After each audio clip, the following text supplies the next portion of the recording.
Madame, salut, monsieur, bonsoir. Vous êtes sur JMS Afrique TV, votre bébé médiatique africain continental. C'est vrai que le siège est au Cameroun, mais en réalité, vous devez savoir que c'est un média africain continental ouvert sur la place du monde pour une communication républicaine citoyenne, une communication en profondeur, une communication de liberté, de responsabilité, une communication d'ailleurs d'intelligence stratégique. Et ce soir, justement, nous ouvrons une grande page avec cette édition spéciale, une édition spéciale consacrée à la culture. Et la question centrale est celle de savoir, est-ce que l'Afrique a tourné le dos à son royaume culturel, à son royaume divin, et qu'elle est devenue aujourd'hui le marchepied du monde à cause de cela? C'est-à-dire qu'elle est devenue le comptoir où en réalité tout ce qui vient de partout dans le monde se vend. Alors, un travail pratiquement scientifique et culturel est en train d'être fait par les Africains. Il y a un réveil culturel qui est en route, et c'est pour cela que le mouvement culturel intègre aussi le mouvement de la littérature. Il y a une dédicace ou deux dédicaces, pratiquement une qui s'annonce le 9 mai prochain. C'est une dédicace d'un promoteur culturel que vous allez découvrir tout à l'heure, et nous allons justement questionner ces deux ouvrages. Ces deux ouvrages, en principe, qui sont en tome 1 et en tome 2. Le premier, le Noun de l'Égypte antique à aujourd'hui, tome 1. Le second, c'est le Noun de l'Égypte ancienne à aujourd'hui, tome 2. Je rappelle que le tome 2 est préfacé par le professeur Mathias Eric Onangini, qui est justement un spécialiste de l'Égypte. Vous avez suivi ses confrontations par médias interposés dernièrement. Il a donc pris la peine de préfacer le tome 2 de cet ouvrage en nous faisant, en démontrant que l'auteur qui est, vous allez le découvrir tout à l'heure, monsieur Lin Jom, il est justement allé dans l'interrogation qui est fondamentale aujourd'hui, à savoir celle de questionner les origines de la spiritualité ancestrale africaine, et les trois questions de l'existence se posent à ce niveau. Où sont venus, d'où viennent les Africains, où sont-ils, où en réalité doivent-ils aller? C'est d'ailleurs le socle ou l'élément central qui est celui-là qui structure le tome 2, et j'ai beaucoup aimé ce tome-là en le parcourant de manière transversale, car en réalité, il reprend l'interrogation justement, qui est africaine, mais il y a les Grecs, mais surtout les Allemands sont venus puiser en Égypte, parce qu'Emmanuel Kant a fait aussi cette triple interrogation qui est remise aujourd'hui au goût du jour par les Africains, berceau des civilisations, berceau de l'humanité. Alors, sans aller vers la transition, tapis rouge, je reçois ici monsieur Lin Jom. Ça, c'est le nom. Peut-être dans le nom des Bantous, chaque nom a une explication. Il est promoteur culturel et auteur. Cher monsieur, bonsoir et bienvenue. Merci, bonsoir. Bonsoir à tous les auditeurs, à tous les téléspectateurs. Merci à GMS Afrique TV, GMS Afrique TV, de l'opportunité offerte afin que nous puissions parler de la culture, surtout du livre, qui est un outil avec lequel il faut compter pour révolutionner les mentalités. Merci, on revient à vous. Docteur Diabana, vous êtes parapsychologue. C'est pratiquement la troisième fois que vous êtes sur ce... J'annonce déjà que vous êtes un consultant permanent ici. D'ailleurs, monsieur Lidjom, au plan culturel, ce sera désormais un consultant permanent sur GMS Afrique TV. Alors, bonsoir et bienvenue. Merci, bonsoir monsieur le journaliste, bonsoir à tous nos téléspectateurs qui sont scotchés devant cette télévision, GMS Afrique TV, qui sont en train de nous regarder par rapport à cette émission spéciale qui est le dédicace des œuvres littéraires. J'espère que les Africains ont devant eux une science sans science. Mais enfin maintenant, les Africains ont la science avec la science. Ça veut dire quoi? Ça veut dire que les Africains sont en train de prendre le train en marche, ils sont en train d'écrire eux-mêmes leur propre histoire. Parce que quelqu'un ne peut pas bien écrire votre histoire. Vous savez que l'histoire est racontée par le gagnant. Quand il te gagne dans la guerre, il dit de n'importe quoi. Il dit, je l'ai tabassé, je l'ai roulé. Donc l'histoire des Africains doit être racontée par les Africains. Et j'espère que c'est dans cette voie que le docteur Linjouam a pris le train en marche pour aller à la source, faire des recherches au-delà des consciences et au-delà dédié au-delà des colibés pour essayer de mettre en exergue cette réalité devant le peuple africain, devant le peuple camerounais, et devant le peuple bamoun en particulier. Et vous voyez que cette œuvre a été, la deuxième a été dédicacée par l'un des grands enseignants, je dirais universels, qui est le professeur Eric Onangini. Donc j'espère que nous sommes dans la réalité et les Africains sont en train de devenir eux-mêmes ce que les Africains sont en train de devenir ce que l'Occident ne croyait pas que les Africains pouvaient l'être. Ça, c'est très important. J'aime votre finale là, comme j'ai tout aussi aimé particulièrement les deux ouvrages. Alors, avant d'aller vers les ouvrages, on va chercher à savoir qui est M. Lin Jom. Oui, M. Lin Jom, merci. M. Lin Jom est enseignant de formation, professeur de lycée et écrivain par passion, promoteur culturel qui se dit en Bamoun la culture, je l'entends par là, Tchouadngou. Or, le mot Tchouadngou, dans le mot Tchouadngou, si on doit le définir étymologiquement, nous avons Tchouad qui renvoie aux nuances, aux traits caractéristiques, et nous avons Ngou qui signifie la totalité. Ce qui veut dire que pour l'Africain, lui parler de culture, de tradition, de spiritualité, de religion, il ne se retrouve pas. Mais lorsque vous lui parlez de ces traits caractéristiques qui renvoient à sa civilisation, il va vous dire, effectivement, je me reconnais là. Pourquoi? Parce que la civilisation en Afrique est un package. Il n'y a pas d'une part la religion qui serait distante de la science, qui serait aussi distante des traditions. Et c'est fort de cela que nous sommes amenés aujourd'hui à nous interroger sur le fondement même de cette civilisation africaine. Tout à fait. Alors, on a vu là sur le petit écran, en même temps les deux livres. J'annonce déjà la dédicace. Je crois aussi il y a aussi le flyer qui annonce la dédicace. Je signale, je demande à la régie de pouvoir souvent passer cette annonce-là en termes de flyer. Il y a cette image. Alors, docteur Ndiabana, monsieur Lin Jom venait de dire quelque chose de très important. C'est-à-dire, l'Africain, dans sa manière de se percevoir et de se projeter, s'observe dans un tout. C'est-à-dire qu'il n'y a pas de séparation possible dans ce package-là. C'est un package qui est ensemble. Tu crois que c'est ça, hein, docteur Ndiabana? Oui, ce qu'il est en train de dire est très clair. Vous devez comprendre qu'on ne peut être réel que lorsque nous revenons dans les traces de nos aïeux, les traces de nos ancêtres. Parce que les gens doivent comprendre. Un exemple, monsieur le journaliste, vous vous retrouvez en France, vous voyez un blanc, on dit Hubert. Hubert Bialimi, quand vous tournez, vous voyez un blanc, je crois que vous serez séquestré, non? Parce que vous voulez que quand vous trouvez un noir comme vous, mais quand vous trouvez un blanc, un français, qui a votre nom, ça pose problème. C'est la même chose que quand un français te voit, on t'appelle Jean de Dieu, il dit que quand il s'est tourné, il veut voir un français, mais il trouve que c'est un noir. Il est scandalisé. Donc vous devez comprendre que ce qu'il est en train de faire est quelque chose que nous devons, dans la base, revenir dans nos réalités.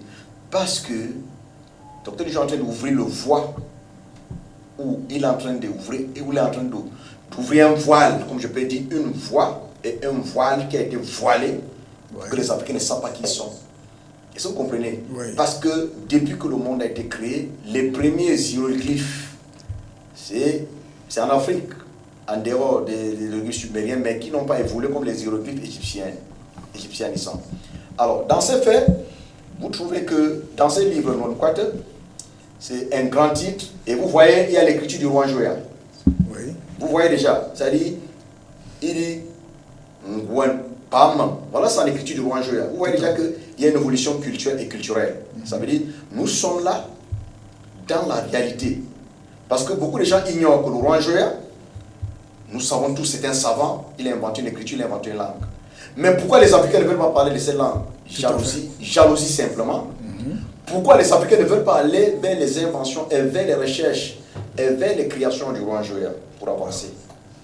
Donc, quand vous diront non, il faut que c'est nous les Eton, non, les Ewondo, non. Mais on sait bien qu'en Afrique centrale, la seule personne qui a eu à créer une langue, une écriture. Nous avons des langues, c'est bien beau, mais nous n'avons pas d'écriture. Il y a bel et bien que parfois on a tendance à saboter nos langues en appelant des dialectes. Que non, c'est le français qui est la langue, le bamou c'est le dialecte, c'est faux. Tout le bamou c'est la langue, Ewondo la langue, Eton la langue. Tout ça ce sont des langues. Il n'y a pas une langue, il n'y a pas de... L'autre langue ne peut pas être langue et l'autre devient dialecte. C'est-à-dire, le Wende est la même chose comme le français, comme l'allemand, comme l'arabe, etc. Ça, c'est une réalité que nous devons comprendre que nos langues ont des valeurs inestimables. Oui. Alors, maintenant, le roi Joa a fait une écriture auquel les gens ne veulent pas s'adhérer à ça. Mais quand vous voyagez, j'étais en Russie, on enseigne l'écriture dans les universités en Russie, on enseigne ça au Maroc, on enseigne ça aux États-Unis, ou pourtant au Cameroun, on enseigne même pas ça à l'école primaire. C'est notre parenthèse. Alors pour dire, nous remercions grandement M. Linjouam qui a décidé, avec toutes les ouvertures que les ancêtres lui ont données, essaie de mettre en écrit les réalités. Et vous savez, il y a un jeune écrivain qui a écrit, si tu veux cacher quelque chose à un noir, mets-le dans un document. Alors je vois que les Noirs ne sont plus là parce que les Noirs sont amenés à lire. À lire, tout à fait. Non, à lire les presse, à non pas venir lire les titres des presses, mais à lire c'est le contenu des presses. Merci, monsieur le journaliste. Merci. Alors, ça c'est très bien dit, hein, docteur Diabana, parce que vous nous avez permis d'entrer dans la première partie, la première articulation, avec ce livre, Le Noun, de l'Égypte antique à aujourd'hui, tome 1, Nouemkweto, je crois c'est ça. Édition Homo Minerve. Alors, Monsieur Linjom, il est question pour nous de savoir qu'est-ce qui en réalité a motivé ce livre, ce tome 1. Quelles sont les sources de motivation? Vous trouvez dans quel contexte? Vous trouvez dans quel environnement? Quelles sont les interrogations? Quels sont les questionnements que vous avez en main pour aller vers cet ouvrage? Alors, merci pour cette question qui me permet d'ouvrir une brèche sur une expérience personnelle. Car en effet, à un certain moment, lorsqu'on a célébré Linjouam en tant qu'écrivain, poète, romancier, essayiste, enseignant, il s'est trouvé que je me sentais jusque-là pas satisfait du travail mené jusque-là. Tout simplement pourquoi? Parce que... C'est-à-dire, avant cet ouvrage, vous n'avez pas... vous avez déjà produit d'autres ouvrages, mais vous ne vous ressentez pas. Je ne ressentais toujours pas cette fibre culturelle. Et il m'a semblé toucher le bout quand je me suis mis à m'interroger sur ma culture, sur la culture, sur les traditions, sur le fondement de l'être africain. Pour me demander quel est l'apport de l'Africain à la mondialisation. Est-il simple passager dans le train de la mondialisation ou a-t-il des éléments qu'il peut, a-t-il des pièces maîtresses qu'il peut apporter pour accélérer le rythme de cette mondialisation? Et là, il m'a semblé qu'au-delà des questions économiques, politiques, culturelles, le fondement du malaise africain se trouve dans ses traditions, dans sa culture, dans ses religions, dans tout globalement ce que j'ai appelé tout à l'heure la civilisation. Parce que tant que nous laissons notre civilisation de côté, on ne peut pas développer, on ne peut pas se développer par procuration. Le développement ne se fait pas par procuration. Tant que nous empruntons les cultures des autres, nous opérons le transfert de technologie, il y a de fortes chances que même au 4e millénaire, que nous soyons toujours là à piétiner. Ce qui veut dire que les motivations qui m'amènent à investir le champ culturel, c'est cette quête de solution, cette quête de réponse aux questions fondamentales. Qui suis-je? Comment participer à la création et à la promotion d'un monde équitable pour tous, où l'Africain ne se trouve plus marginalisé. Et pour cela, la culture me semble être l'outil idoine pour y arriver. Merci. Est-ce que, docteur Diabana, vous comprenez ces fondements? Parce que quand je prends la 4e de couverture de cet ouvrage, Monsieur Linjom s'interroge à la question que veut dire Bamoun et quelle est son origine. Les réponses sont aussi nombreuses que les peuples qui composent le département du Noun. Alors, ça veut dire qu'il y a eu un ancrage. Il y a un ancrage par rapport à son travail culturel et civilisationnel. Et quand je reviens vers le titre lui-même, le Noun de l'Égypte antique à aujourd'hui. Est-ce que vous comprenez cette motivation-là?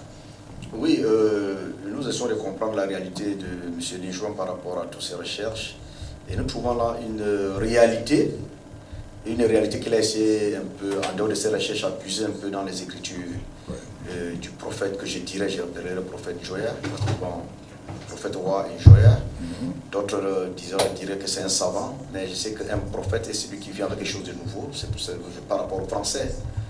Nous trouvons que M. Linjouan a fait une avancée spectaculaire pour que les gens essaient de comprendre qu'il n'y a jamais eu d'exode général. Ça veut dire que quand nous quittons au village pour aller en ville, il y a d'autres gens qui restent au village. J'espère que quand d'autres vont en ville, il y a ceux qui restent au village. À un certain moment, ceux qui sont en ville rentrent encore trouver ceux qui sont au village. Oui. Alors, dire que tout le monde était quitté du village et le village est resté vide, c'est faux. C'est dans ce sens que Dr. Linjouan pense. Vous avez dit de nous, tout à fait, de l'Égypte. Et ça, vous comprenez? Il parle du Nun, de l'Égypte. Ça veut dire quoi? Il y a ceux qui étaient quittés du Nun pour l'Égypte, en laissant d'autres. Après, ils sont encore revenus les trouver. Et ça, vous comprenez? Ça veut dire qu'il y a ce qu'on appelle l'exode de l'aval vers l'amont. Parce que quand nous parlons de l'Égypte, c'est l'aval, c'est en bas. Nous sommes en haut. Par exemple, que la carte que nous portons, c'est une fausse carte. La carte de l'Afrique, elle est fausse. C'est la carte de l'Afrique doit être regardée plutôt par le haut et non par le bas. Nous sommes tous des chercheurs. Vous voyez déjà que ça commence déjà à perturber l'Occident, qui nous démontrait que l'Europe était plus grande que l'Afrique, et pourtant le Cameroun est 4 fois plus grand. La superficie du Cameroun dépasse 5 fois celle de la France. Mais quand on dessine la France, c'est comme si le Cameroun était une région à l'intérieur de la France. Et pourtant, je dis bien le Cameroun a 5 fois la superficie de la France. Ça veut dire que quand on prend l'Europe, on jette en Afrique, ça ne prend même pas un parti. On prend les États-Unis, on jette, l'Afrique est toujours là. On prend la Chine, on jette, l'Afrique est toujours là. Vous savez que l'Afrique est je dirais que c'est le plus grand continent, même comme on ne peut pas le dire. C'est notre parenthèse. Alors c'est pour dire quoi? Et nous revenons dans le deuxième verset, il dit le Ngouan de l'Égypte ancienne à aujourd'hui. Tout à fait. Vous voyez? Ça veut dire quoi? Il dit le Nun de l'Égypte ancienne à aujourd'hui. Dans le tome 1 de l'Égypte antique à aujourd'hui. Vous voyez? Quand il parle le Nun de l'Égypte antique à aujourd'hui, quand on parle de l'Antiquité, ça veut dire ce qui est antique est plus vieux que ce qui est antique est proche de l'ancienneté. Parce qu'il y a l'ancienneté, il y a l'antiquité. Donc, quand on parle de l'antiquité, c'est récent. Quand on parle de l'ancienneté, ce qui est plus ancien, l'ancien est devant que l'antiquité. Tout à fait. Alors, c'est pour dire quoi dans mes analyses? Il est en train de démontrer que les Africains ont des capacités et ils doivent rentrer, se reconcilier dans leur réalité. Et tant que les Africains ne rentrent pas dans leurs bases respectives, ça veut dire ne font pas l'exode de la ville vers les zones rurales, ils ne comprendront pas qui ils sont. Il ne faut pas que la lumière trompe beaucoup de gens, parce que beaucoup de gens fuient de rentrer au village parce que peut-être qu'elle arrive, il n'y a pas la lumière, etc. Mais un vrai Africain doit connaître qu'à un certain moment, il doit être au-delà de la nouveauté et essayer de vivre la réalité. Et c'est dans cette réalité qu'il doit découvrir qui il est et ce qu'il peut faire pour évoluer le village. Donc c'est dans ces analyses que je change de voir à peu près les écrits du génie qui est devant nous, qui est M. Linjoua. Alors, docteur Ndiabana, d'ouvrir une autre porte. Cette porte-là, c'est justement donc cette langue. Hein? Parce que vous signifiez une langue qui porterait les symboles, qui porterait les traits, qui porterait un ensemble d'éléments, et que en réalité, vous êtes en train de dire qu'est-ce que, j'ai dit, il semblerait, vous allez nous expliquer, que la clé ou les clés se trouvent dans cette langue-là. Effectivement, nos langues ne sont pas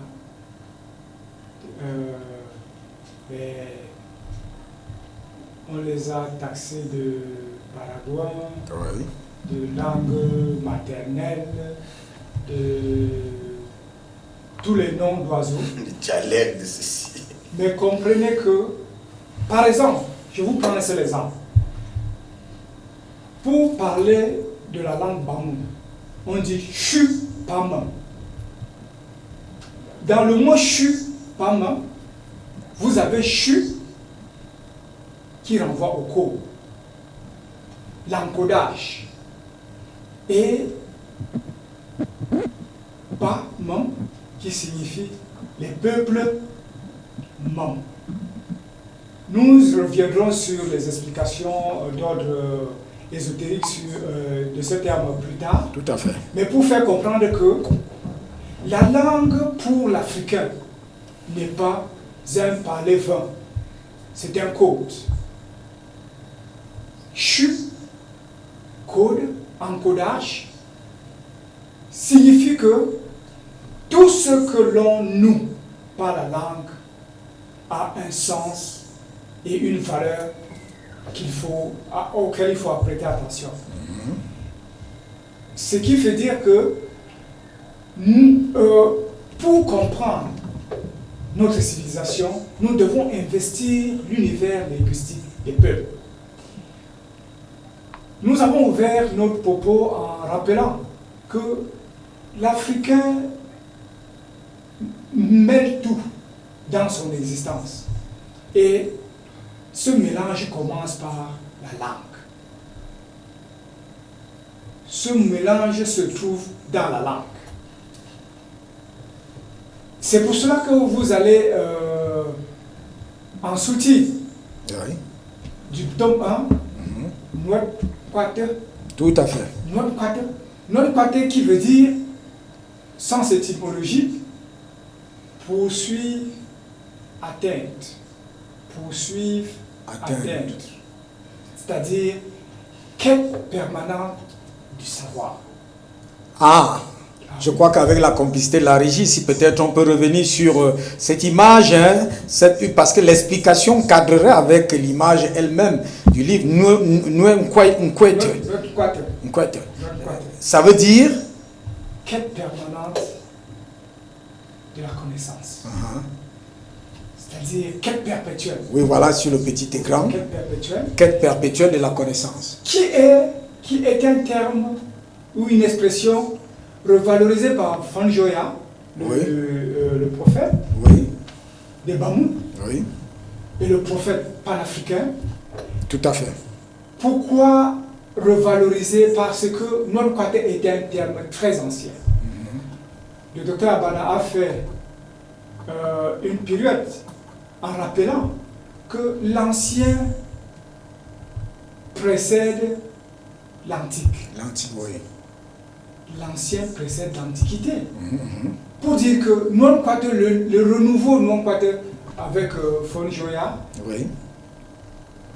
prend appui sur un non-quater ancien que les Égyptiens eux-mêmes, à l'ère antique, ont eu à promouvoir. Mais cette promotion va aussi puiser dans des sources plus anciennes que le tome 2 on va en parler tout à l'heure. D'amplifier. Merci. Alors ça c'est très intéressant. Non, je reste encore avec vous parce que ce que vous venez de nous dire nous permet d'aller le mouvement que le docteur Ndiabana dit tout à l'heure, c'est-à-dire que ceux qui sont partis du peuple Bamoun sont allés en Égypte, il y a d'autres qui sont restés et d'autres qui étaient là-bas. Il y a eu donc un mouvement transversal, c'est-à-dire d'aller et de retour. Alors, il se pose donc ici le problème de l'ancestralité. Comment remonter, parce que c'est ce que pose cet ouvrage, comment remonter le Nonkwatela, comment donc remonter cette ancestralité pour aller vers les origines. Et là, je veux me retourner vers le docteur Ndiabana, qui est parapsychologue, avant d'aller vers l'écrivain, le promoteur culturel. Comment remonter cette ancestralité? Parce que tout le problème est à ce niveau. Oui, le problème, c'est que vous devez comprendre, quand on parle de l'histoire bantou, tout le monde se réclame des bantous. Oui. J'espère que le centre se réclame des bantous, l'ouest, etc. Beaucoup se réclament qui viennent de l'Égypte. Mais c'est ça que je dis, qu'il y a les peuples autochtones qui n'ont jamais voyagé vers l'Égypte. C'est-à-dire, il y a d'autres qui ont voyagé et d'autres qui sont restés. Oui. Mais quand nous parlons des peuples, même des forêts qui font les pygmées, c'était des grands maîtres qui sont allés enseigner aux Égyptiens comment construire des pyramides. C'est une histoire qu'on ne peut pas vous raconter. Je parle ici maintenant en dehors d'état parapsychologie à archéologue. Donc pour dire quoi? Pour dire ceci que il y a les peuples qui n'ont pas bougé, qui sont restés sur place. Et parmi ces peuples qui sont restés sur place, il y a leurs fils qui se sont déplacés pour aller faire la main-d'œuvre en Égypte. Est-ce que vous comprenez? Tout à fait. Alors, quand il y a eu bouleversement, ils ont commencé à faire le retour pour rentrer dans leur pays d'origine. Tout à fait. Dans leur originalité, ils étaient obligés de rentrer chez les aïeux. Ils ont commencé à faire le retour. Ça veut dire quoi? Vous voyez, dans tous ces titres, ils parlent de l'Égypte à nos jours. Ça veut dire quoi? Nous sommes quittés ici, nous sommes allés à l'Égypte, nous sommes quittés à l'Égypte, nous sommes rentrés. Il y a eu ce qu'on appelle le déplacement de l'amont vers l'aval et de l'aval vers l'amont. Ça, c'est pour cette raison que tout le monde se réclame de l'Égypte. Et ils ne sont pas rentrés en tant que des nouveaux, ils sont rentrés là où ils savaient, là qui était le point de départ. C'est pour cette raison, archéologiquement, si vous voyez, nous sommes au Cameroun, vous allez trouver les vestiges plus anciens que l'Égypte ancienne dans le nord-ouest. Tout à fait, c'est là. Vous comprenez? Oui. Vous le savez bien, dans le nord-ouest, il y a les vestiges plus anciens que l'Égypte ancienne. Et si vous rentrez encore peut-être dans le royaume Bamoun, on vous parle d'un cours qui s'appelle le Nun. Et vous verrez dans toute l'humanité, on vous dit le monde surgit du Nun. Le Créateur sort du Nun pour faire tout ce qu'il a fait. Point d'interrogation. Il faut que les gens méditent sur le Nun qui existe dans le royaume Bamoun. Pourquoi le Nun? Est-ce qu'il y a un coup dans le monde qui s'appelle le Nun, en dehors du coup du Nun qui est dans le royaume Bamoun? Point d'interrogation. Alors, pour revenir dans l'essentiel, oui, c'est pour dire que ces chefs-d'œuvre que le frère Légion vient de mettre en exergue, les gens doivent le lire attentivement. Absolument, absolument. La réalité, l'Africain doit lire. Ce qui bloque l'Africain maintenant, c'est parce que nous avons passé notre temps à dire, Voltaire a dit, comme si nos parents n'ont pas pensé. J'espère que monsieur le journaliste, même l'oiseau pense. Tout à fait. Quand l'oiseau fait son nid, c'est pas quelqu'un qui lui montre comment il dit comment il pas prendre. Alors, combien de fois, si on dit que nos parents, nos ancêtres n'ont pas pensé, et pourtant la civilisation est née en Afrique, la science est née en Afrique. Bon, nous ne sommes pas d'entrer maintenant dans l'herméisme égyptianisant. En dehors de l'herméisme égyptianisant, revenons simplement à la fin du 19e siècle avec ce génie du roi joueur. Il a fait des inventions qui ont été étonnées. Une langue, une écriture, une machine à moulin et d'autres inventions qu'on ne peut pas le présenter, qu'on ne veut pas que nous le connaissions parce que l'Occident, les Français qui ont décidé de déstabiliser les royautés au Cameroun, parce qu'il faut appeler le champ à son nom. Tout à fait. C'est eux qui ont déstabilisé le Cameroun, déstabilisé les royautés au Cameroun. Ils ont déporté le roi Njoya. En dehors de le déporter, ils ont embarqué beaucoup des inventions que le roi Njoya avait mis sur écrit. Tout à fait. Vous allez voir que Claude Tadi a beaucoup traduit les œuvres du roi Njoya. Mais, sans me vanter, il y a beaucoup des inventions qui sont en France, qui ont été les inventions du roi Njoya. Donc c'est dans ce sens que nous voulons que nos frères qui sont dans cette émission, parce que ça c'est l'une des plus grandes émissions, la littérature, les œuvres littéraires, c'est une très grande émission, et vous devez comprendre, sans la bibliothèque, nous ne sommes rien. Nous ne faisons pas que les enfants fréquentent, peut-être pour avoir les diplômes pour travailler, mais fréquenter en est une autre chose, la culture en est une autre chose. Si nous ne lisons pas notre propre histoire, personne ne le criera. Et nous remercions M. Linjoua qui est en train d'écrire notre propre histoire dans sa quintessence, en puisant dans les sources les plus énigmatiques et les plus cachées que l'humanité ait connues. Merci. Oui, et il écrit de la plus belle manière, et je peux le confirmer ici, pour avoir lu de manière transversale tout simplement. Et c'est pour ça que ce livre, je rappelle qu'il a 4 chapitres, le tome 1, et que justement c'est 185 pages. Alors je me suis arrêté de manière transversale à la page 33 pour interroger cette manière, cette capacité, cette force et cette volonté de remonter, d'interroger l'ancestralité. Voici ce que j'ai lu sur cette page-là. C'est-à-dire, Imum, fils de la terre et frère de l'univers. Ça, c'est la page 33 de ce livre. Le Bamoun se réclame de Tumsie Pemun. Tumsie Pemun. Voilà. C'est-à-dire, engendré de la terre d'Amon, ou d'origine du pays des peuples d'Amon. Il se reconnaît le même principe d'engendrement terrestre à d'autres peuples.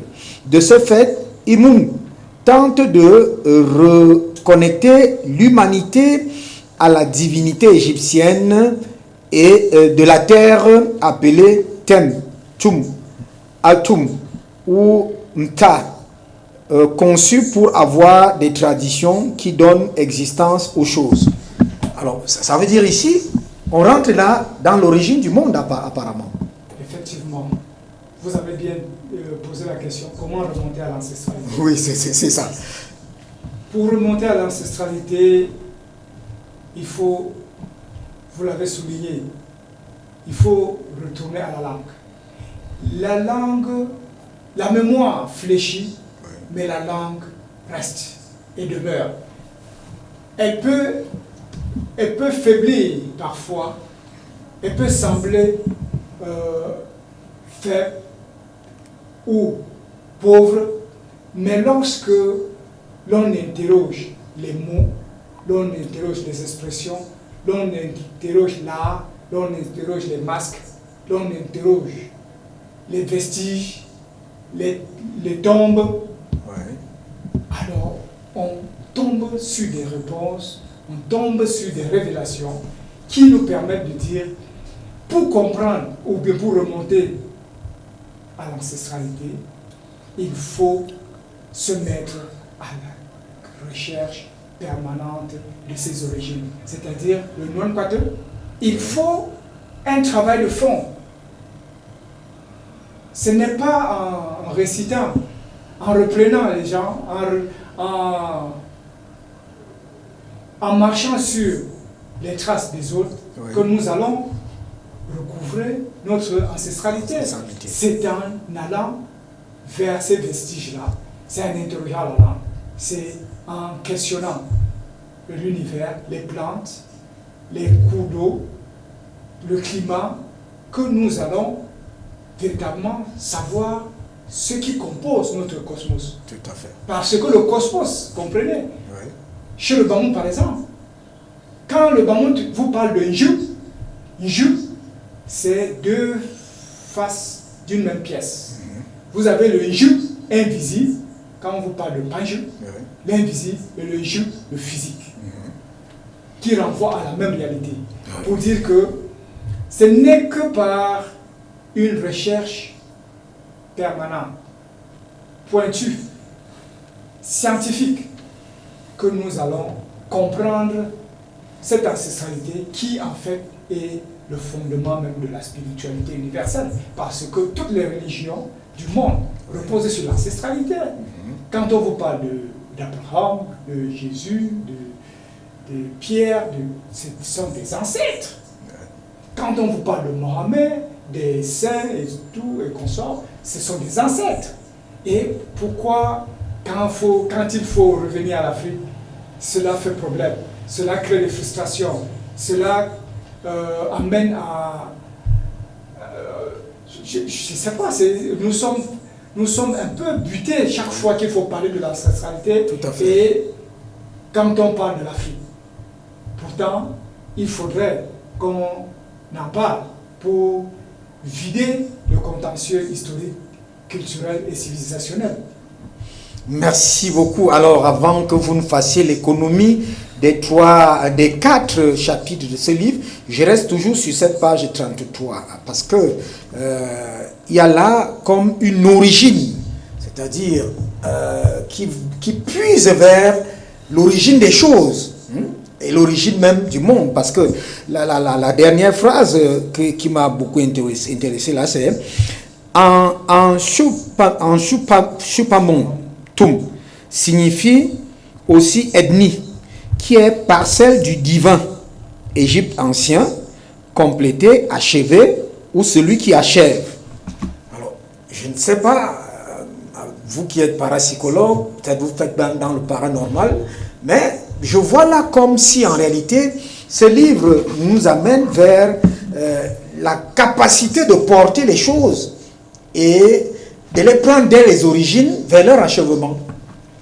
Oui, Docteur Diabana. Oui, ce qu'il vient de la définition qu'il vient de donner. Après, il a parlé d'atomes, etc., etc. Vous devez comprendre que quand on parle de l'Égypte ancienne, c'est toute l'Afrique. Oui. Ça veut dire les Ewon étaient là, les Etones étaient là, tous étaient là. La preuve est que même quand vous prenez même les traditions bibliques, quand vous commencez à lire, vous allez voir les noms Ewondo et tout. Ah oui, ça c'est vrai. Dans la Genèse. Ça c'est vrai. Vous allez voir les noms des Etones, oui, qui sont les enfants de Noé. Oui. Vous allez voir les Etones, les Ewondo, même les Pamons qui sont les enfants de Seth. Bon, c'est pour dire quoi? C'est pour dire qu'il est dans la logique et dans la réalité. Ouais. Parce que la logique voudrait que, n'est-ce pas, nous essayons de comprendre les réalités. Nous ne pouvons pas comprendre les réalités superflues en lisant les œuvres des autres. Tout à fait. Ça veut dire, en dehors même, nous sommes dans les discours des œuvres littéraires, il faut que les Africains lisent les œuvres littéraires africaines. Ça veut dire qu'on trait à nos guerriers. Parce qu'on a des grandes histoires. Par exemple, Laurent Gbagbo a une très grande histoire. Je prends l'exemple de Laurent Gbagbo, qui date de plus de 6 siècles, a une histoire qu'on peut enseigner de la Syrie jusqu'au professorat. Est-ce que vous comprenez? Tout à fait. Et c'est comme ça que même Yaoundé a une histoire qu'on peut enseigner de la Syrie au professorat.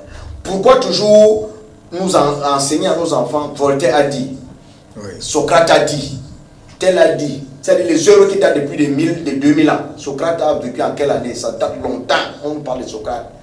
Tous les enfants de nos... Alors que nous avons des œuvres comme celle-ci. Voilà, et pourtant nous avons des capacités nous-mêmes d'écrire ce qui nous appartient. Parce que nous laissons la masse réelle devant nous. C'est-à-dire une banane mûre pour aller commander la banane pourrie. Tout à fait. Je vous dis, l'Afrique, eux-mêmes écrivent. Ceux-là que nous partons après, ils disent l'Afrique est le berceau de la civilisation. C'est eux qui écrivent. Tout à fait, c'est eux qui écrivent. Ils écrivent l'Afrique est le berceau de l'humanité. C'est eux qui écrivent. Oui.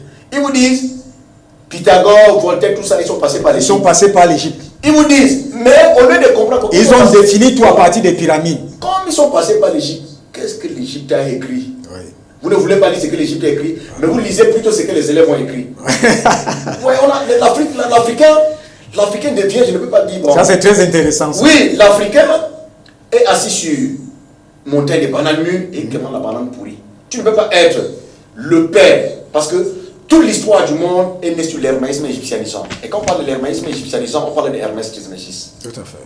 Et c'est le plus grand enseignant de toute l'humanité qu'on appelle du dieu de l'art et de la science. Donc, toutes choses, ils ont emprunté chez nous pour aller dire, tel s'appelle Poséidon, ils ont emprunté chez nous. Tel s'appelle tel, ils ont emprunté chez nous. Ils s'appellent tous les dieux helléniques. Oui. Sont des emprunts en Égypte. En Égypte. Ils ont emprunté tout ça en Égypte parce qu'ils ont vu comment l'Égypte ancienne était bien structurée, l'école était bien structurée, la religion était bien structurée, les gens étaient structurés en classe, en société. Les hauts et les bas, tout le monde était à l'aise. C'est là qu'ils prennent la civilisation. C'est pour ça que quand nous rentrons dans l'archéologie, on dit l'Égypte ancienne, on parle de la Grèce antique et de la Rome antique. C'est-à-dire que la civilisation égyptienne est plus ancienne que la civilisation hellénique, oui. Et elle est plus ancienne que la civilisation de Rome. Et quand nous parlons dans le fond, nous trouvons que tous ces grands qui ont bâti l'histoire auquel on vient enseigner aux Africains, oui. Sont nos élèves. Au lieu d'enseigner ce que l'enseignant a enseigné, on vient nous enseigner ce que les élèves enseignent à ce qui nous... Comment un élève vient enseigner à son enseignant? Excellent. C'est pour cette raison que vous allez comprendre que beaucoup de gens ne comprennent pas. Le roi Jean ne parle aucune langue. Le roi Jean a vécu avec les Allemands, il n'a jamais parlé allemand. Il a vécu avec les Anglais, il n'a jamais parlé anglais. Il a vécu avec les Français, il n'a jamais parlé le français. Il a vécu avec les Arabes, il n'a jamais parlé arabe. Il a vécu avec le Fulbe, il n'a jamais parlé Fulbe. Il a vécu avec les Yaoussa, il n'a jamais parlé Yaoussa. Il parlait le Chupamam.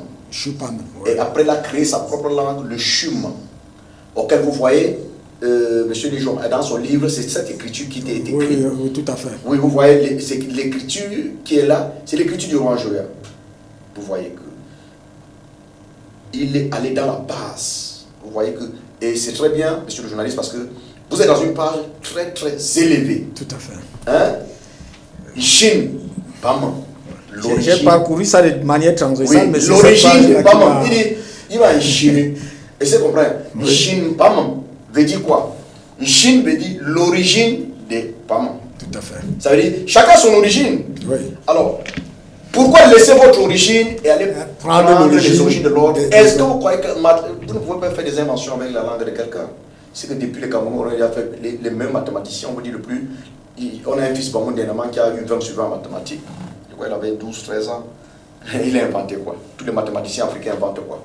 Et pourtant, les mathématiciens qui sont en Occident font des inventions. C'est cette réalité que nous devons comprendre, qu'on ne peut pas inventer que si et seulement si nous maîtrisons notre propre langue. C'est dans notre langue qu'il y a les inventions. La preuve en est que, je vais pas loin, nous sommes au Cameroun, tu prends seulement le roi Joël, il a inventé quoi?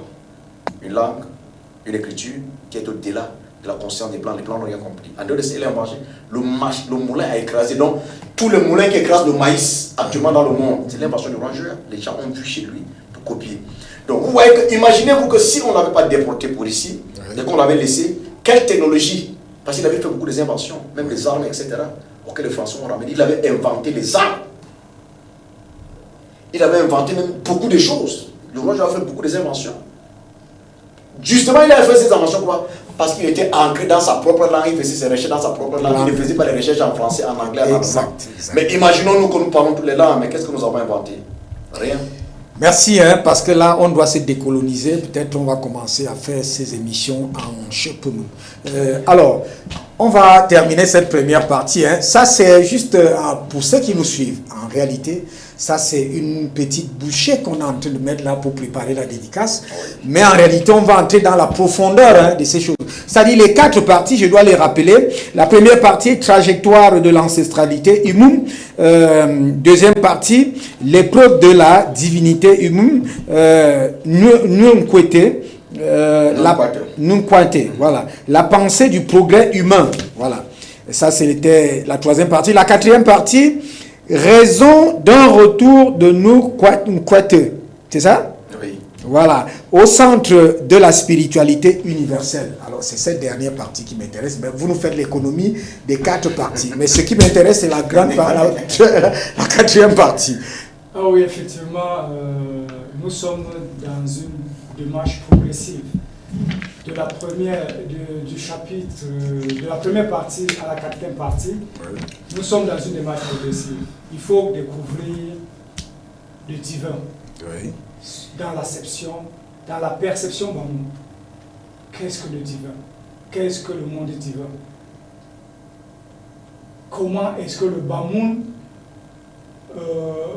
conçoit le divin? Et lorsqu'on parle de là, comment est-ce que ce divin influe sur le vécu quotidien du Bamoun? Et comment cela se traduit dans ses relations avec les autres? Et en dernier ressort, pourquoi Nunkwate et comment Nunkwate peut-il être le fondement de la spiritualité universelle, voilà. Pourquoi? Parce que, comme dès l'entame de mon propos, j'ai tenu à définir Nunkwate. Tout à fait. Qui est une expression sacramentelle. C'est une expression sacrée. Oui. Quand, pour dire cherche ou bien retrouve, ou il faut te retrouver, on te dit ta, c'est-à-dire chercher ta. Le ta qui en Égypte est la divinité, le Créateur, Oui. et pour retrouver, on te dit quater. Donc, dans notre quater, toute invention repose sur la recherche, sur une recherche scientifique méthodique qui est comprise dans notre quater. C'est-à-dire notre quater, non au-delà d'être un concept, est une méthodologie appliquée à la recherche fondamentale. Oui. Ce que Fonjoya lui-même a essayé de faire.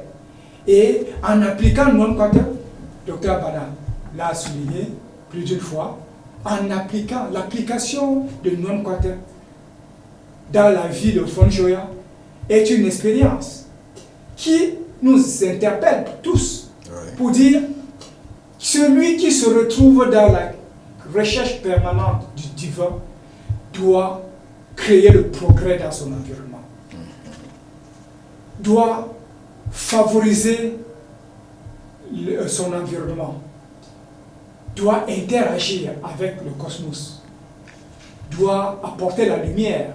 Et vous avez parlé de la lumière tout à l'heure. Tout à fait. La lumière, ce que nous tendons souvent à ignorer, c'est que la lumière, cette lumière qui brille dans le studio, ne brille pas pour elle-même. Elle est la source. Soit on parle de source lumineuse. Elle est la source lumineuse qui nous indique le chemin à prendre pour aller vers. Et c'est ça non-quater. Non-quater, c'est donc la chape centrale qui permettrait à l'univers de se reconstruire, permettrait à l'homme de se retrouver, de retrouver la parcelle lumineuse en lui-même et de se reconnecter avec le divin qui, somme toute, renvoie à nos ancestralités. Merci. J'avoue que quand vous parlez là, c'est comme si je vois quelque chose qui est un élysir, je ne sais pas. Ça dit que c'est comme si cette route-là est déjà tracée et je me dis que c'est peut-être des ouvrages comme ça qu'il nous faut hein, pour notre éducation, pour l'enseignement. Donc merci, hein. On va prendre une transition, question de se reposer et aller, je vous rappelle que ça c'est le tome 1, on va maintenant voir aller vers le tome 2, qui est aussi hein, une réserve. Je n'ai parcouru ça que pour 30 minutes, mais je m'en sors avec cette réalité panafricaniste qui m'habite depuis la petite enfance. On prend la transition, on revient dans ce studio, à tout de suite.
Retour donc sur ce plateau, je l'avoue, hein, en fait, quand je suis face à la connaissance, quand je suis face à des choses en réalité, c'est Saint Paul qui reprend ça, et je vois ça dans ses ouvrages, c'est-à-dire hein, les choses qui se séparent de la chair, c'est-à-dire il faut chercher les réalités des origines d'en haut. C'est ce que je vois ici. Alors, on va là vers le tome 2. Le tome 2, je rappelle qu'il est préfacé par le professeur Éric Mathias Onanguini. Et c'est pourquoi je préfère entrer par un paragraphe de cette préface-là. Le professeur Mathias Éric Onanguini, il dit ici, c'est une anthropologie, en fait c'est une anthropologie philosophique et théologique du Ngoni en lien avec le code solaire du Nunkwete. Alors, il dit ici, Linjon présente ici l'ouvrage intitulé Le Nun de l'Égypte ancienne à aujourd'hui. Dans cet ouvrage qui est le tome 2 d'une série lancée aux éditions Homo Minère, l'auteur poursuit une recherche d'anthropologie philosophique et théologique gouvernée par un positionnement afrocentrique. Pour ce faire, il s'appuie sur le Nunkwete, une orientation spirituelle ressortissant du Ngoni Pamom. Linjon est ainsi engagé dans une démarche sacrale et spirituelle qui s'appuie précisément sur la revalorisation de la théologie Bamoun du Nunkwete. Alors, je reviens à vous. Vous avez eu, hein, je dois le saluer ici, ça c'est pour l'avoir interrogé, en fait, interviewé à plusieurs reprises avant qu'il ne soit même nommé recteur de l'université soit de Yaoundé 1 ou de Yaoundé 2 maintenant, dans ses œuvres, dans le cadre de la Fondation Angoula, ça, j'ai beaucoup admiré sa sagesse, hein, en fait son expérience et son expertise dans ces cultures ancestrales égyptiennes et aujourd'hui. Alors, vous l'avez eu, il dit là que vous êtes sur cette trace, en réalité, qui est en même temps anthropologique, mais spirituelle. Vous êtes tombé là comme quelque chose qui vient du ciel. Comment vous êtes arrivé pour ce deuxième ouvrage? Oh ben, pas de mérite personnel, point de mérite personnel, Oui. parce que ce que nous sommes appelés à transmettre aujourd'hui, Oui. c'est le fruit d'un long labeur effectué par les ancêtres. Ah, vous avez puisé dans la source ancestrale. C'est cette sagesse-là qu'ils nous ont léguée, qui ressurgit à un moment phare où l'Afrique cherchait ses marques dans le champ de la mondialisation. Et cette œuvre ne pouvait bien tomber qu'en ce moment où, de tous les côtés, de toutes les parties de l'Afrique, les voix s'élèvent pour dire il faut mettre un terme à l'esclavage spirituel, il faut mettre un terme au colonialisme, il faut mettre un terme à cette économie de marché qui est en train de nous rendre esclaves, de nous appauvrir sur notre propre sol, où nous avons des richesses, mais où nous vivons comme des éternels esclaves. Alors, merci, Dr N'Diabana. Dans sa préface, le professeur Éric Mathias Onanguini revient avec le nom d'Indion au moins 7 à 8 fois. Ça veut dire que c'est une célébration et une reconnaissance d'un travail scientifique affirmé. Oui, vous avez compris, le professeur a parlé que cette œuvre au-delà de la théologie, Ouais. au-delà de la littérature, Tout à fait. elle est théologie, elle est philosophie, elle est ontologie, elle est anthropologie. Et spirituel. Spirituel, ça veut dire qu'il a énoncé les grandes bases qui constituent l'être humain dans sa réalité, Ouais. ascendante, descendante et transcendantale. Ouais. Parce que l'être humain d'abord entre dans son anthropologie, ça veut dire ses autres. Là, on parle d'anthropologie, c'est dans ses origines. Ouais. C'est d'abord ça l'être humain. Mais beaucoup des Africains ont oublié l'anthropologie, ils se disent, ils croient qu'ils sont des Arabes. Beaucoup des Africains croient Ah, et qu'ils sont c'est là le problème. beaucoup des Africains croient qu'ils sont des Juifs. Beaucoup de Africains croient qu'ils sont, ils sont des Italiens. Il y a les autres même qui croient qu'ils sont les frères du pape, etc. Et ils ignorent que la gêne qui est dans le sang ne se crée pas, mais elle est réelle. Nous ne pouvons être que ce que nous sommes. Alors, si nous ne reconnaissons pas qui nous sommes, pour reconnaître qui nous sommes, c'est connaître d'où nous venons. Si nous connaissons d'où nous venons, nous allons y arriver. Beaucoup de gens n'arrivent pas parce qu'ils ont oublié dans la base leurs aïeux. Et quand vous oubliez dans la base vos aïeux, attention, dans l'Africain, nous avons ce qu'on appelle la renaissance. Ça veut dire après la mort, vous renaissez dans la famille. Mais vous croyez que quand vous oubliez de penser à vous-même, quand vous revenez sur cette nouvelle vie, et que c'est vous qui étiez là, qui étiez décédé, que vous êtes encore accouché dans cette vie, et que vous êtes incapable de repenser à ceux-là qui vous ont précédé, vous allez avancer comment? Vous ne pouvez rien trouver, vous ne pouvez pas avancer. Parce que même l'importation de ce qui est, depuis la nuit du temps, quand vous prenons, on vous dit, vous devez votre parent, ça veut dire ton père et ta mère. On vous dit honore ton père et ta mère afin que tes jours soient prolongés. Ça, c'est des emprunts. Tout à fait. Bon, on ne dit pas qu'après le mot, tu ne dois pas les honorer, point d'interrogation, parce qu'il y a un problème culturel et culturel que les gens ignorent dans cette littérature très avancée. Ils ignorent ce que nous appelons, ce qu'on appelle honorer, vénérer et adorer. Oui, tout à fait. Et ça, vous comprenez? Les Africains, pour avancer, on n'est pas obligé d'expliquer tout. Les initiés savent que le mot n'est pas mort. Oui. C'est pour cette raison que le mot mort même n'existe pas chez nous. On dit il a voyagé. Ouais. On ne dit pas qu'il est mort. Chez nous, il n'y a pas mort. Et en bas, on dit il s'est tourné. Iyama. On ne dit pas qu'il est mort. On ne dit pas qu'il est. On dit iyama. Ça veut dire il s'est tourné. Hein? Oui. Quand on dit le roi s'est tourné, ça veut dire que le roi s'est déplacé pour qu'on mette un nouveau roi. Vous comprenez qu'il y a beaucoup des emprunts qui ne nous sont pas familiers. Oui. C'est pour cette raison, dans chaque tradition a sa part. Quand nous entrons par exemple en Asie et en Inde, il parle de la réincarnation, de la métempsychose. Un être humain peut devenir des légumes, il devient le chien, il devient le chat, après il devient être humain. Après il devient même l'arbre et tout ça. Mais en Afrique, nous avons la renaissance, ça veut dire l'être humain après la mort peut renaître. Parce que l'Africain sait que l'âme est immortelle. L'âme ne connaît ni la vieillesse ni la décrépitude. C'est pour ça que l'âme, et l'âme, ton âme ne peut pas, l'âme d'un noir ne peut pas devenir entrer sur le blanc. C'est génétique. Quand un noir décède, ce n'est que sa famille qui peut être son héritier génétique. Parce que s'il faut qu'il renaisse, il va renaître dans cette même famille. Ou chez le petit-fils, ou chez le cousin, ou chez la tante, ou chez l'homme, mais il rentre dans la même famille. C'est la différence. Parce que les Africains ne font pas la distinction entre les différentes sciences qu'ils ont empruntées. Tu vas voir un Africain qui va dire le karma. Le karma, ça ne regarde pas. Le karma, bon, c'est un mot. Mais ceux qui pratiquent le karma, qui maîtrisent ce mot, c'est les Asiatiques.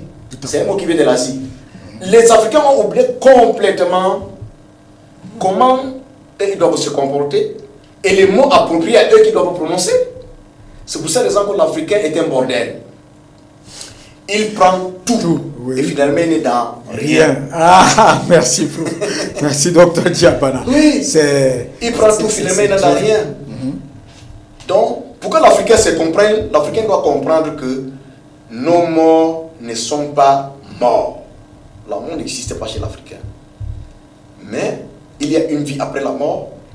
Et cette vie qui est après la mort, c'est la renaissance. Ça veut dire que le mort revient.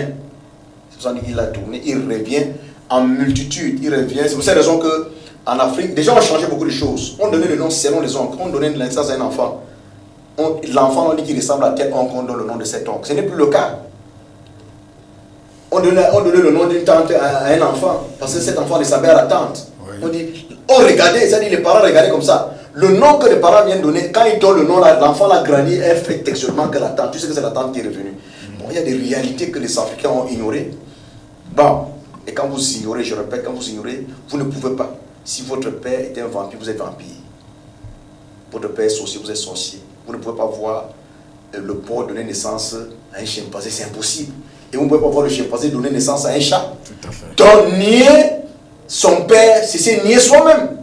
Nier ta mère, c'était nier soi-même. Ça veut dire que ton père est perdu, ça veut dire que toi-même tu n'existes pas, tu es perdu. Merci. Dis que ta mère est perdue, toi aussi tu es perdu.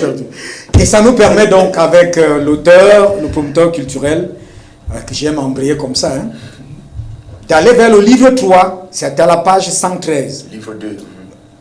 Non, le livre 3. Le livre 3, oui. À la page 113. Où allons-nous? C'est-à-dire quoi? Parce que ce qui m'intéresse dans cette affaire, sur les traces des ancêtres. Qu'est-ce que ça veut dire?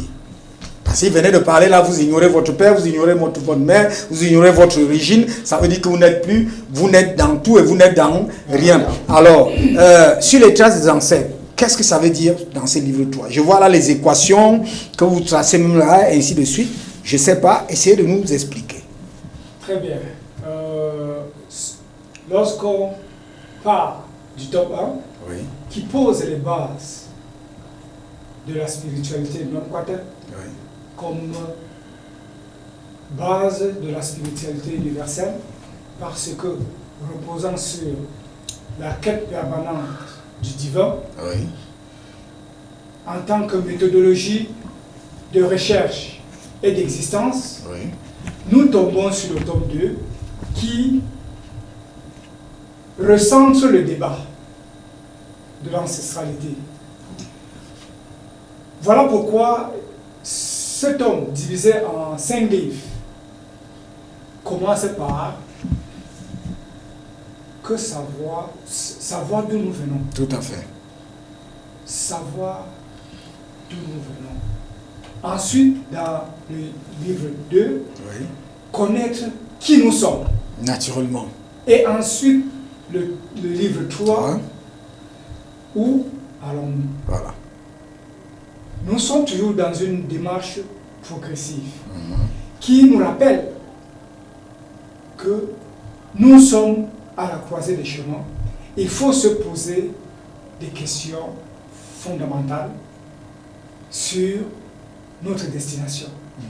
L'Africain a, le docteur Banala signifiait, l'Africain opère des emprunts à gauche à droite Oui. et évolue Avec ses emprunts, avec ses emprunts il est dans le vide. au point de penser qu'il peut opérer sa mue par procuration, c'est-à-dire donner son corps à quelqu'un d'autre pour transformer son environnement. Et quand bien même il vit avec son corps en Afrique, il ne se pense pas, ou bien il ne pense pas à transformer l'Afrique pour mieux vivre. Ce qui fait que dans cet imbroglio, dans ce flou artistique, il fallait véritablement se poser cette question-là. Où allons-nous?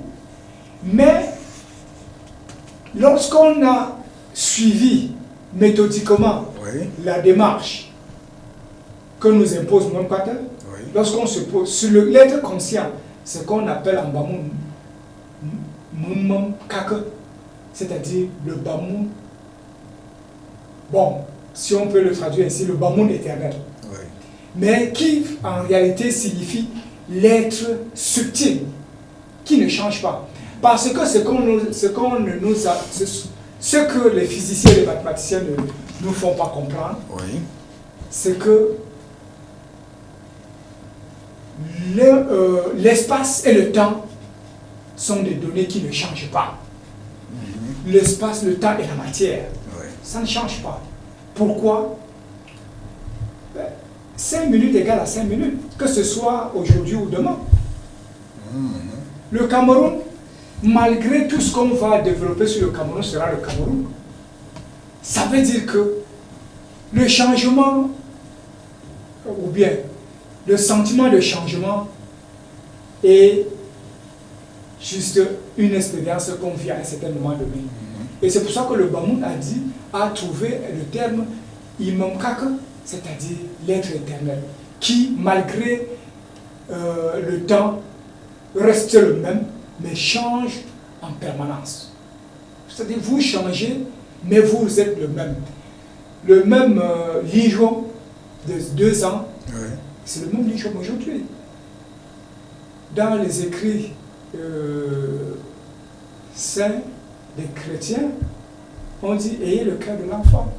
Lorsqu'on vous dit « ayez le cœur de l'enfant », ça ne veut pas dire que vous devez retourner enfant, mais c'est parce qu'il y a un fond qui reste en vous, que vous devez, qui doit survivre à toutes les transformations, à toutes les conjonctures, à toutes les crises. Et rester le même. C'est-à-dire c'est ce même-là que le Bamoun appelle me, c'est-à-dire la particule divine me. Me ça, mo. Le me là, le me là, c'est la particule insécable, c'est-à-dire qu'on ne peut plus diviser, qui reste le même dans tout élément que vous allez retrouver. Et ce mot-là se retrouve partout. Voilà pourquoi le Bamoun parle de me, c'est-à-dire le divin, l'unique, parce que mon, en Bamoun, c'est un. Donc quand on parle de me, nini, c'est-à-dire la divinité une, au-delà des nini, c'est-à-dire les esprits, les divinités qui entourent le cosmos. Très intéressant, je crois qu'on a déjà là les avant-goûts au-delà de l'univers et de cet espace culturel. On est vers la dernière ligne droite, Dr Ndiabana. Alors, avec vous, si on avait un message, parce que l'une des articulations aussi, c'est qu'il pose une problématique aux Africains, à tous les Africains. C'est comme s'ils ont tourné le dos à leur ancestralité, à leur origine. Et comment faire aujourd'hui pour revenir? Ça veut dire qu'il faut suivre la voie, la trace des ancêtres et aller dans cette recherche de la connaissance. Alors, si on avait un message, en sortant de... Puisqu'il va nous parler de la dédicace tout à l'heure, si on avait un message à donner, pour vous qui êtes observateur, qu'est-ce qu'on dirait aux Africains? Tout ce que je peux dire aux Africains, c'est de se procurer ces deux livres. Voilà. Ces deux livres mettra en exergue tous les Africains dans un chemin vers le retour. Tout à fait. Ces deux livres. Oui, les deux livres vont mettre en exergue beaucoup des Africains, beaucoup des intellectuels, beaucoup des chercheurs vers le retour. Parce que le retour de soi, c'est ça la réalité. Le retour de soi, c'est la réalité, c'est l'unique vérité et l'unique chemin actuellement pour que nous devenions nous-mêmes. Sans ce chemin, nous ne pouvons pas avancer. Parce que nous n'avançons pas parce que nous ignorons qui nous sommes. Nous nous croyons très intellectuels, nous comprenons. Il y a quelqu'un qui va dire qu'il parle 12 langues, il parle 18 langues, il ne maîtrise pas sa langue. Ouais. Et il y a les gens qui ne maîtrisent même pas les limites de son propre village. Il y a les gens qui ne maîtrisent même pas le cours d'eau du village, qui ne maîtrisent pas les lieux sacrés du village. Mais va dire je suis docteur, je suis professeur, etc. Et je veux que les gens débordent de l'intellect pour entrer dans la sagesse africaine, qui est une connaissance des bases, qui vous êtes, qui nous sommes, comme il a dit, pour connaître qui nous sommes. C'est rentrer au village. Est-ce que ton père, là où il habite, il est de ce village? Parce qu'il y a les gens qui habitent les villages, mais qui ne sont pas de ces villages. Tout à fait. Peut-être on va dire que ton grand-père n'était pas d'un fou, mais il était de l'Emefou à Kono, il s'est déporté de là pour venir ici. Là, tu sais qu'il faut que tu quittes un fou pour aller à Mefou à Kono connaître tes origines. Beaucoup de gens ne connaissent pas les origines parce qu'ils se voient là où ils sont, ils ont construit, ils ont fait les chiens, quoi que c'est là-bas où ils sont nés. Et ils n'arrivent pas à avancer. Ils font qu'ils n'avancent pas parce que là où ils sont, ce n'est pas la terre où les œuvres ont été enterrés. Tout à fait. Donc quand ils parlent, j'espère que le message que je donnerai à tous ceux téléspectateurs qui sont en train de nous suivre, c'est de faire un demi-tour, que chacun doit connaître ses origines. Si nous connaissons nos origines, nous allons avancer. Merci. Merci. Alors la dédicace, elle a lieu quand et où? Très bien, avant de revenir à la dédicace, oui, tout à fait. Il me semble que vous êtes intéressé par l'équation logique. Oui, l'équation logique, hein, c'est l'ancestralité. Ah oui, parce que c'est une... c'est la page 113, oui. Dans la spiritualité imam, l'on nous fait, le docteur Abana a beaucoup parlé du retour. Et généralement, les Africains tournent ce mot retour en dérision pour dire, donc, vous voulez qu'on retourne à la barbarie, dans les huttes, et ceci, cela. Celui qui ne puise pas l'eau, celui qui ne va pas à la source, ne peut pas réaliser que l'eau coule. Mais lorsque l'eau a coulé, quel que soit le moment où tu arrives à la rivière, tu vas puiser une eau bien énergisante, fraîche, au-delà des eaux qui ont coulé. Pour dire quoi? Pour dire que le retour ne signifie pas, lorsque vous êtes perdu, lorsque vous avez perdu, je me rends à la chaîne GMS Afrique et je me perds. Dois-je retourner chez moi pour reprendre le chemin ou bien dois-je retrouver le chemin? Le retour à l'ancestralité, c'est se retrouver sur le chemin, sur le continuum. C'est le continuum qu'il faut parcourir pour avancer. Parce qu'entre-temps, lorsque vous êtes écarté du chemin, d'autres avancent. Quand vous êtes écarté du chemin, d'autres avancent. Le chemin, la dynamique. Ça s'appelle ici fonction logique des prophéties ancestrales. Oui, pour dire que quand cette fonction logique nous recommande ceci. Cette fonction repose sur un mot que Fonjoya a qualifié de jamli, c'est-à-dire ce qui est caché derrière la source, derrière le nom, jamli, le revers de la source ou le revers du nom. Et dans ce jamli, on a le me qui est la particule divine dont nous avons parlé plus loin. Oui. On a le chi qui est le sang, qui est la source originelle. Oui. Et nous avons le li qui est le nom. Et lorsqu'on met cette équation, li qui est égal à me facteur chi plus li. C'est ça ici, hein, c'est bien écrit. Hein. C'est la page ici. On aura 114, 115. Oui, on aura diverses opérations qui vont nous conduire à la source mon, un, qui est unique au départ, mais cet unique-là est dual. Cet unique-là est dual parce que le me en Bamoun va renvoyer à une double réalité que le Bamoun traduit dans sa cosmogonie comme étant phare. C'est-à-dire, nous avons une fourche. Une fourche à deux branches, mais reliée par un tronc. Tout à fait. C'est ça le mot. Alors, nous allons entrer en profondeur lors des prochaines éditions. Dans la prochaine édition et la dédicace, comme vous l'avez si bien dit, c'est le 9 mai 2025. À partir de 14h30 à la librairie de Peuple Noir, 6 à Mondé Esseni, Maison Don Bosco, librairie de Peuple Noir. Nous vous y attendons pour des échanges nourris afin de percer le mystère de la spiritualité de notre quartier et de comprendre le Ngwan, parce que le tout. Le cinquième livre parle du Ngwan. Tout à fait. Le Ngwan qui est... Parce que quand on parle de Ngwan en Bamoun, ça veut dire Ngwan et Ngwana, ça veut dire partir. Mais lorsqu'on parle de Ngwan, c'est-à-dire c'est une divinité. C'est une divinité féminine parce que toutes les femmes, que ce soit chez les Bassa, on parle de Ngor, que chez les Bamoun, on parle de Ngwan. Chez les Bétis, on parle de Ngwan. Donc, c'est vous dire que nous sommes dans une cosmogonie universelle. C'est pour cela que nous insistons sur le terme spiritualité universelle. Merci. Parce que ce soit le Béti, avec son